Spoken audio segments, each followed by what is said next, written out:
ओम शांति। दे दान तो छूटे ग्रहण। तो पहले तो ये देखते हैं कि ग्रहण क्या है। तो आत्मा, जिसे हम साइलेंस भी कहते हैं ना, उसका अटेंशन जब अपने सत्य से बाहर की तरफ चला जाता है, मतलब उसे ही मैं और मेरा समझकर ग्रहण कर लेती है, तो ग्रहण लग जाता है। जैसे साइलेंस क्या है, आत्मा क्या है, बाबा क्या कहते, निराकार।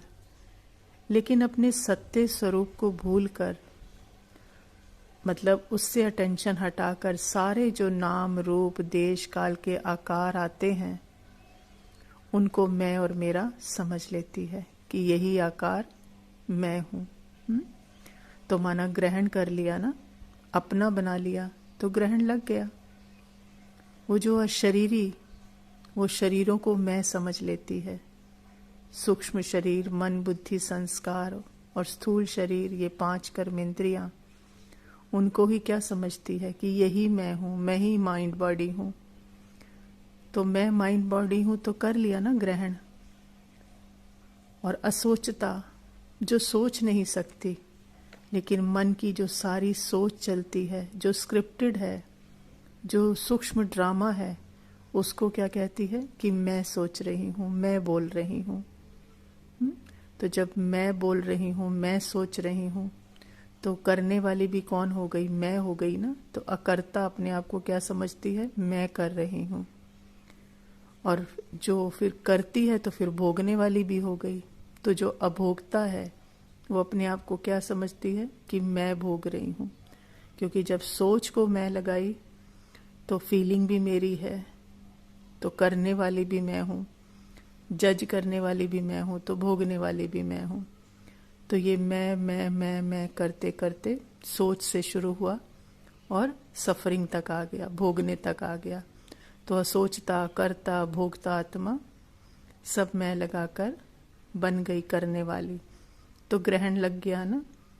तो ये सब कुछ ग्रहण करते करते पर्सन आइडेंटिटी बन जाती और उसी के लिए फिर सारा खेल चलता। उसी को बचाने का, उसी के सब कुछ उसी के लिए चलता, शरीर के लिए ही। लेकिन बाबा क्या कहते हैं कि बच्चे, ये जो भी ग्रहण किया है, अब जो भी साइलेंस के ऊपर ये जो भी आकार आए हैं, जो भी लेयर्स आए हैं, इन सबको जो तूने मैं मेरा लगाकर अपना बनाया है, अब इसे छोड़ती जा। तेरा कोई आकार नहीं, तू तो निराकार, तेरे अंदर है, पर तेरा कोई आकार नहीं, तेरा कोई शरीर नहीं, तेरी कोई सोच नहीं, कोई फीलिंग सेंसेशन, कुछ भी तेरी नहीं। तू तो अकर्ता, अभोक्ता। तो जैसे जैसे ये समझते जाते तो एक एक लेयर जो ग्रहण की थी साइलेंस के ऊपर जो आई और उसको मैं लगाकर अपना बना लिया, मान लिया, ग्रहण कर लिया, वो उतरता जाता है, उतरता जाता है। तो उतरते उतरते अपना सत्य स्वरूप पता चलता है। वो नोइंग, वो एहसास हो जाता है कि मैं तो ये कुछ भी नहीं, ना सोचता, ना करता, मैं करता, असोचता, अभोगता, अशरीरी, निराकार।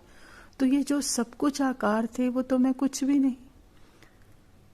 तो फिर दान भी क्या करेंगे पता पड़ता है कि तेरा तो कुछ है ही नहीं, है ना। वो जो देह अभिमान की आइडेंटिटी बनकर बैठी थी ना, वो भ्रम था। न ग्रहण किया, न ग्रहण है, न धारण करने वाला है। उतरते उतरते लेयर्स पता क्या चलता है, तू तो है ही निराकार, तू है ही अशरीरी। तो धारण किसने किया था? वो जो मैं बन गई थी ना, मैं अलग से ब्रह्म, उसने धारण किया था। तो वो भ्रम से भी छूट जाते हैं, तो सब सत्य में मर्ज। तो नोइंग होते ही सारा ग्रहण उतारना नहीं पड़ता, आपे ही उतर जाता है।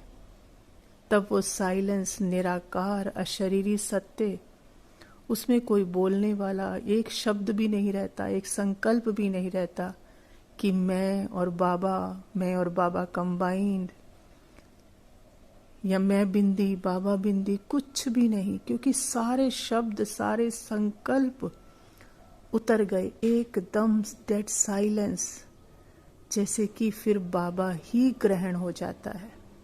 सारे ग्रहण अलग जैसे ही हुए तो निराकार में कोई आकार ही नहीं, तो मैं और तू ही नहीं, कोई शरीर ही नहीं, मन कहने वाला ही नहीं कि मैं बाबा को देख रही हूँ, बाबा मुझे देख रहा है।